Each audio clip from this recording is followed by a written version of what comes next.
وبركاته. إن الحمد لله نحمده تعالى ونستغفره ونتوب إليه ونعوذ بالله من شرور أنفسنا وسيئات أعمالنا.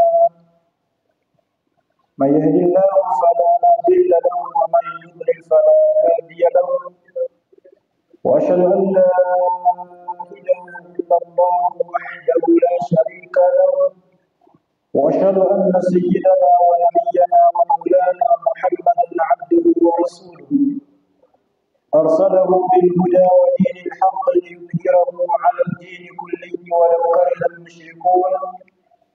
أما بعد، يقول الله تبارك وتعالى بعد أعوذ بالله من الشيطان الرجيم: شهر رمضان الذي أنزل فيه القرآن هدى للناس وبينات من الهدى والفرقان. Alhamdulillah, ndugu zangu Waislamu, hatuna budi ila kumshukuru Allah subhanahu wa ta'ala ambaye ametujalia fursa nyingine kukutana tena, ambaye ametujalia tukawa bado tumo ndani ya ibada ya somo, na vile vile tukawa tumo ndani ya mwezi mtukufu wa Ramadhani, mwezi ambao ni mwezi wenye baraka, mwezi ambao ni mwezi wenye kheri, mwezi ambao ndio mwezi umetajwa kwa jina ndani ya Qur'an. Katika aya iliyosoma, Allah subhanahu wa ta'ala anataja mwezi huu akisema: shahru Ramadhana alladhi unzila fihi alquran hudan linnasi wa bayyinatin min alhuda walfurqan, mpaka mwisho wa aya. Mwezi wa Ramadhani ndiyo mwezi ambao umeteremshwa Qur'ani ndani yake. Qur'ani hiyo ni kipambanuzi au ni mwongozo kwa watu, na vile vile Qur'ani hiyo inapambanua baina al-haqqi wal-batil. Kwa hivyo ni mwezi ambao, ndugu zangu katika imani, tukiwa tumo ndani yake tuzidi kumshukuru Allah subhanahu wa ta'ala kwa neema hiyo. Ama tukiendelea na darasa letu au maudhui yetu ambayo tumekuwa nayo mchana katika swala dhuhuri, kuelezea faida na fadhila za mwezi mtukufu wa Ramadhani, kwa sababu mwanadamu siku zote anapenda kitu chenye faida na kitu chenye fadhila. Kwa hivyo tumeeleza baadhi ya faida ambazo kwamba zinapatikana ndani ya mwezi mtukufu wa Ramadhani, na tukaelezea pia sehemu au baadhi ya fadhila zinazopatikana katika mwezi wa Ramadhani. Tukiendelea na fadhila ambazo zinapatikana na hazipatikani katika miezi mingine isipokuwa ndani ya mwezi mtukufu wa Ramadhani, wanasema tatuhiru nafsi ni kutahirisha nafsi zetu, ni kusafisha nafsi zetu, wa tazkiyatuha min al-akhlaq as-sayyi'a, na vile vile kuzitakasa kutokamana na tabia au maadili mabaya, kwa sababu katika mwezi wa Ramadhani ndio utakuta nafsi zetu zimebadilika au baadhi yetu tumebadilika katika mwezi kama huu wa Ramadhani. Ukimjua mtu nje ya Ramadhani, basi unakutana naye katika Ramadhani ukamshangaa, mbona huyu vipi amebadilika, ana moyo mkarimu, ana sifa za tabia njema. Kwa hivyo Ramadhani fadhila zake kwamba inatoa zile tabia mbaya na kuingiza katika nafsi zetu tabia nzuri na kuzisafisha nafsi zetu kutokana na hizo tabia mbaya, tabia kama vile uovu, tabia kama vile kiburi, tabia vile kama vile ubahili. Na mfano wake, leo Muislamu anapoingia katika Ramadhani au akiwa katika ibada ya saumu, basi Allah hubadilisha ama yule mtu kubadilika nafsi yake kutokamana labda alikuwa ni mtu mwovu akarudi katika taa ya Allah subhanahu wa ta'ala. Labda alikuwa ni mtu wa kiburi akarudi katika taa akaachana na kiburi. Leo baadhi ya watu, ndugu zangu Waislamu, nje na Ramadhani labda tulikuwa na kiburi, tunaposikia hayya ala salah, hayya ala falah, tunafanya shughuli zetu. Lakini angalia tunapoingia katika Ramadhani, leo tunaposikia adhana tunaitikia.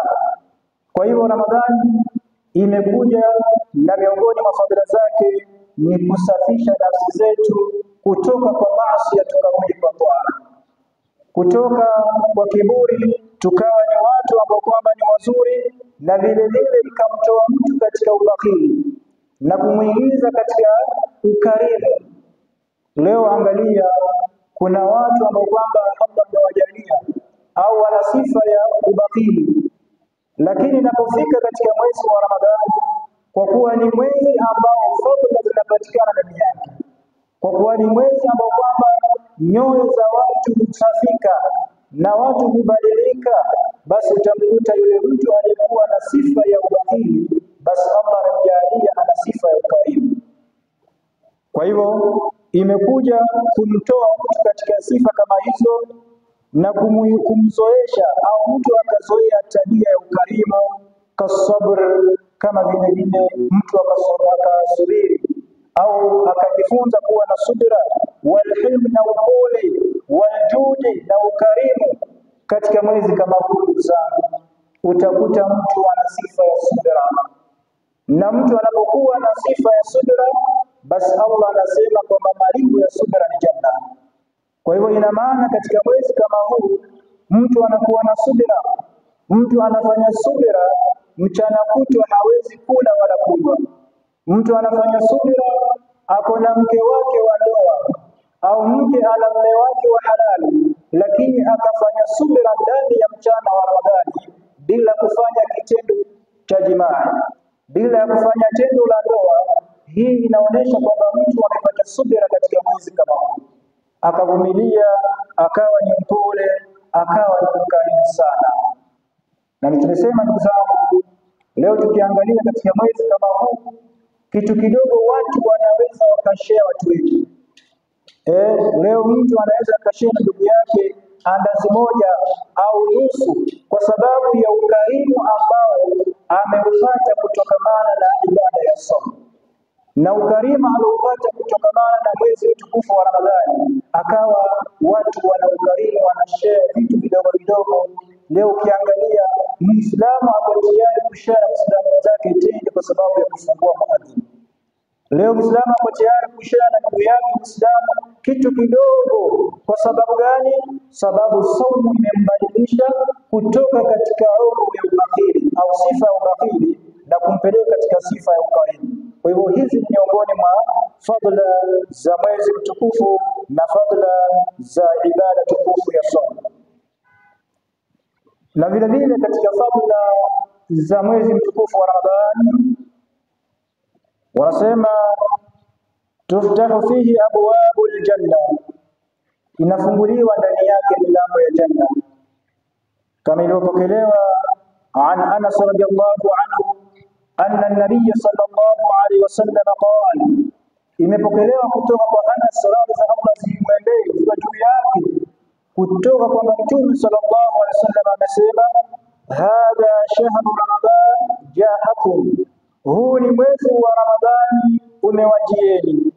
Tuftahu fihi abwabul janna, ndani ya huu mwezi hufunguliwa milango ya janna.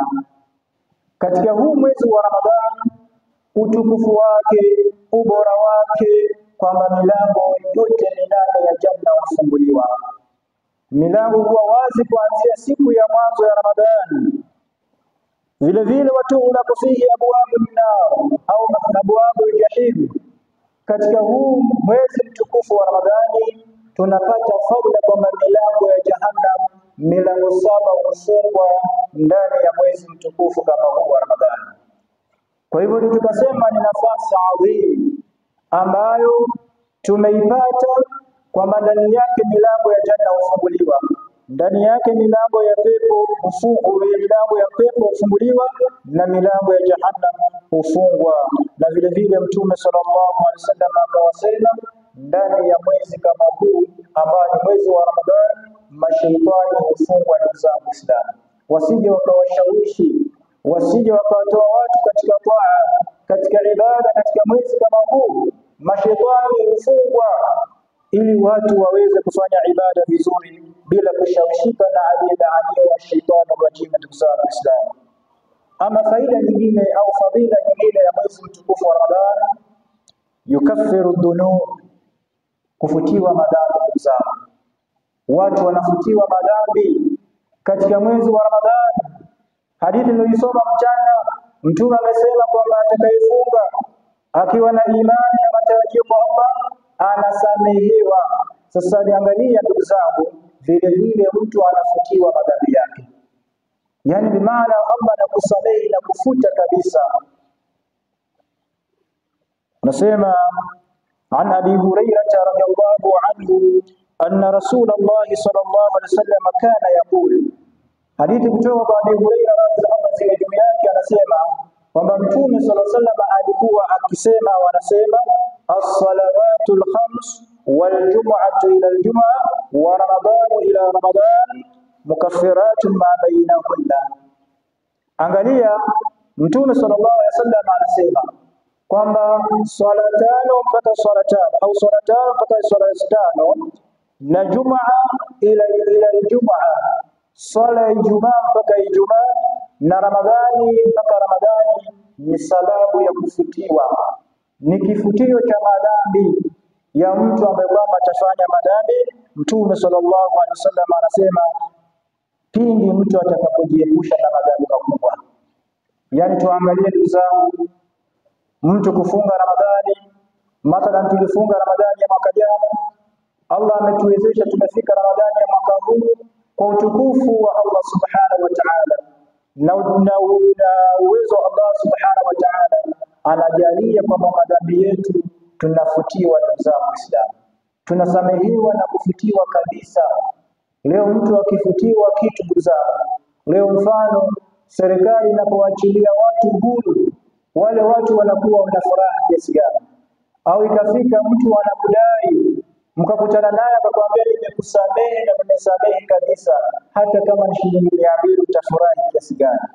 Sasa kwa sababu ya kufunga Ramadhani, kwa sababu ya utukufu wa mwezi huu, basi Allah subhanahu wa ta'ala huwafutia watu madhambi maadamu watajiepusha na madhambi makubwa. Wa min fadail Ramadan, na vile vile miongoni mwa fadhila za mwezi mtukufu wa Ramadhani, nuzulul Qur'an Karim au nuzulul Qur'an fihi, ni kuteremka Qur'an ndani ya mwezi kama huu. Qur'an, kitabu kitukufu, mwongozo kwa watu, Allah subhanahu wa ta'ala amekijalia kimeteremka ndani ya mwezi kama huu wa Ramadhani, na vitabu vyote vya Allah subhanahu wa ta'ala akavijalia vile vile Taurat, Zabur, Injil zikateremka katika mwezi mtukufu wa Ramadhani. Baadhi ya ulama wanasema kwamba Taurat iliteremka tarehe 17 Ramadhani, Zaburi ikateremka tarehe 19 Ramadhani, Injili ikateremka tarehe 21 Ramadhani na Al-Qur'an al-Karim ikateremka tarehe 27 Ramadhani. Kwa hivyo vitabu vyote vimeteremshwa ndani ya mwezi kama huu. Ni mwezi wa kipekee ambao Qur'ani imeshuka ndani yake. Ndugu zangu Waislamu, kama alivyosema Allah, shahru ramadhana alladhi unzila fihi al-Qur'an, mwezi wa Ramadhani ambao imeteremka ndani yake Qur'an. Qala Ibn Abbas wa ghayrihi, amesema Ibn Abbas na wengineo, anzala Allahu al-Qur'an jumlatan wahida min al-lawh al-mahfuz ila al-bayt al-izza min as-sama'i ad-dunya thumma nazala mufassalan bihasbi al-waqa'i fi 23 sanatan ala rasulillah sallallahu alaihi wasallam. Ibn Abbas anasema kwamba Qur'an iliteremka jumla moja au moja kutoka katika lawh al-mahfuz mpaka Baitul Izza, katika mbingu ya dunia, lakini ikaanza kuteremka kidogo kidogo kutokamana na matokeo yalivyokuwa yakitokea kwa miaka 23, ndugu zangu Waislamu, kwa Bwana Mtume sallallahu alaihi wasallam. Sasa tuangalie Qur'ani kuteremka, inateremka katika mwezi mtukufu wa Ramadhani, mwezi ambao kwamba leo hii Mtume sallallahu alaihi wasallam alipokuwa akiwaelezea masahaba radhiallahu anhu, akasema ndani ya mwezi kama huu kwamba mtu akifanya kheri analipwa sana, mtu akifanya jambo la sunna ulipwa faradhi, akifanya faradhi ulipwa mpaka sabini. Kwa hivyo je, ndugu zangu Waislamu, ikiwa tumeshaelezwa kwamba ndani ya mwezi wa Ramadhani imeshuka Qur'ani, tutapata fadhila kiasi gani pale tutakapoisoma Qur'ani ndani ya mwezi wa Ramadhani? Leo ndugu zangu Waislamu, yatakiwa tuisome sana Qur'ani ndani ya mwezi kama huu, kwa sababu ndio mwezi imeshuka Qur'ani ndani yake, ndio mwezi imeteremka Qur'ani. Kwa hiyo mtu anapoisoma ndani ya Ramadhani Qur'ani, basi hupata fadhila kama vile Mtume sallallahu alaihi wasallam aliposema, mtu akisoma Qur'ani nje ya Ramadhani au wakati wote anapata kwa kila herufi thawabu moja, thawabu 10. Kwa kila herufi anapata thawabu 10. Sasa tujiulize, ikiwa mtu akisoma Qur'ani anapata thawabu 10 kwa kila herufi, je, akisoma Qur'ani ndani ya mwezi ambao Qur'ani imeshuka ndani ya mwezi kama huu, atakuwa na fadhila kiasi gani? Ndio wema waliotangulia walikuwa wanahitimisha Qur'ani ndani ya Ramadhani, mara kadhaa wakihitimisha Qur'ani. Ndio wema walitangulia walikuwa wamejiwekea mpango kwamba ndani ya Qur'ani, ndani ya Ramadhani wasome Qur'ani sana. Na sisi ambao kwamba labda ni madhaifu, ndugu zangu, hatuwezi tukafika daraja ya wema waliotangulia, hatuwezi tukafika daraja ya masahaba radhiallahu anhum, angalau tusome Qur'ani juzu moja kwa siku. Kwa yule anayefahamu, angalau kwa siku tusome Qur'ani juzu moja. Je, unaposoma Qur'ani juzu moja kwa siku unapata thawabu kiasi gani? Kama herufi moja thawabu 10. Ukisoma juzu moja, ima ni juzu tabara au kasoma juzu amma au qad sami'a, zote yoyote ile ambayo kwamba utaisoma utapata thawabu kiasi gani, ndugu zangu Waislamu? Kwa hivyo tujaribu kupata imani wa Islam, tuweze kutumia nafasi hii hasatan kusoma Qur'an ndani yake. Na vile vile ndugu zangu Waislamu, fadhila za mwezi kama huu ni kupata fadhila ya kuswali tarawih. Ni mwezi ambao kwamba tarawih inakuwa ndani ya huu mwezi pekee yake. Hakuna vile utaswali tarawih ndani ya Shaaban au ndani ya Muharram au ndani ya Dhulqaada au ndani ya Rajab, bali Ramadhani pekee yake inapatikana tarawih ndani yake. Kwa hivyo ni mwezi ambao kwamba tumepata fadhila ya tarawih ndani yake, na Mtume sallallahu alaihi wasallam amesema, man qama laylatul Ramadan au man qama Ramadan imanan wa ihtisaban ghufira lahu ma taqaddama min dhanbihi. Mtume anasema man qama Ramadan, atakayesimama ndani ya Ramadhani imanan, akiwa na imani ya sawasawa, wa ihtisaban, na kutarajia malipo kwa Allah, kwa sababu kila amali Allah analipa. Mtume anasema ghufira lahu ma taqaddama min dhanbihi, atasamehewa madhambi yake yaliyotangulia. Ndio akasema maana ya kusimama ndani ya Ramadhani ni kusimama tarawih. Leo ndugu zangu Waislamu, tarawih inatupita. Kwa sababu gani? Leo mtu tarawih inapita kwa sababu amefuturu, ameshinda sana. Leo mtu tarawih inapita kwa sababu ya mambo ya lahu na laibu, upuzi na michezo. Anawacha kuswali tarawih ambayo inakuja kwa mwaka mara moja, ambayo haichukui hata masaa mawili, ndugu zangu Waislamu. Kwa hivyo katika fadhila za mwezi kama huu ni kupatikaniwa ndani yake swala ya tarawih au sunna ya tarawih, ambayo kwamba ni sunna muhimu. Ndugu zangu, tusiwe ni wenye kuiwacha, kwa sababu tunapata thawabu ndani yake, kama alivyosema Mtume sallallahu alaihi wasallam, mwenye kuswali tarawih pamoja na imam kuanzia mwanzo mpaka mwisho akamaliza na imam, anaandikiwa amesimama usiku mzima. Yaani ile kuswali tarawih dakika chache au masaa lisali moja, unaandikiwa usiku mzima umesimama. na baada ya tarawih umeenda ukalala. Lakini angalia ndugu zangu Waislamu, vile Allah anatupenda kwamba tunaandikiwa tumesimama usiku mzima kwa sababu ya ibada ya tarawih.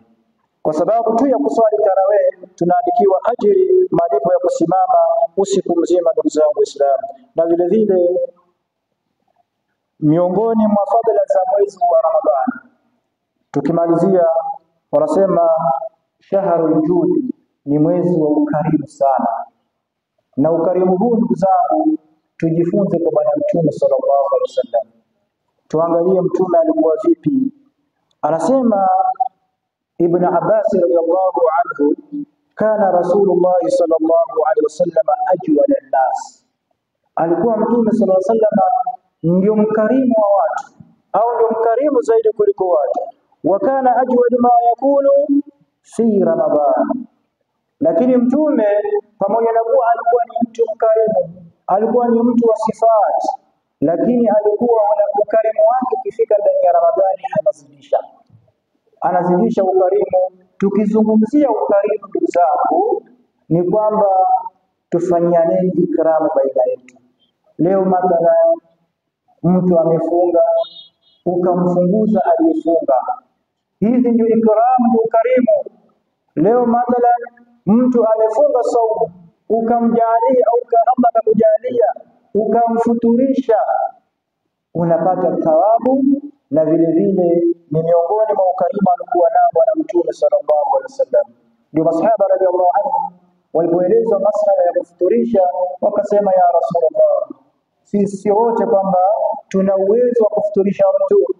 Mtume akawaambia, hata kama umekosa ukamfuturisha mtu maji tu, ukamfunguza mwenzako kwa maji au tende au maziwa, basi ndugu zangu unapata faida kubwa, unapata faida kubwa.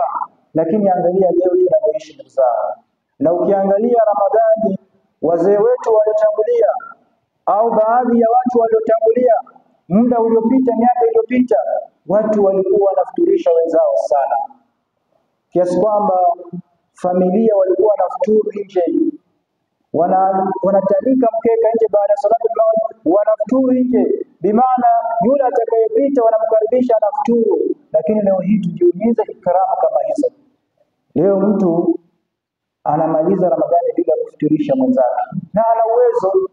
Leo watu wanajifungia ndani ya nyumba wakati wa kufuturu. Tumesema zamani wazee wakifuturu nje, leo ni nadra kupata mtu anafuturu nje. Mtu amefunga mlango na mwingine mpaka ni bakhili mpaka anazimisha taa.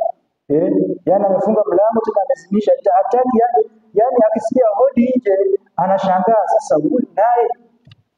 Lakini tuangalie kuanzia kwa kina Umar radhiallahu anhu. Inasemekana Umar siku moja amefunga saumu yake au funga yake, anasikia mtu anagonga nje. Anauliza, manisa nani hapo nje anagonga mlango? Anaenda kuangalia, ni mtu asiyejiweza maskini.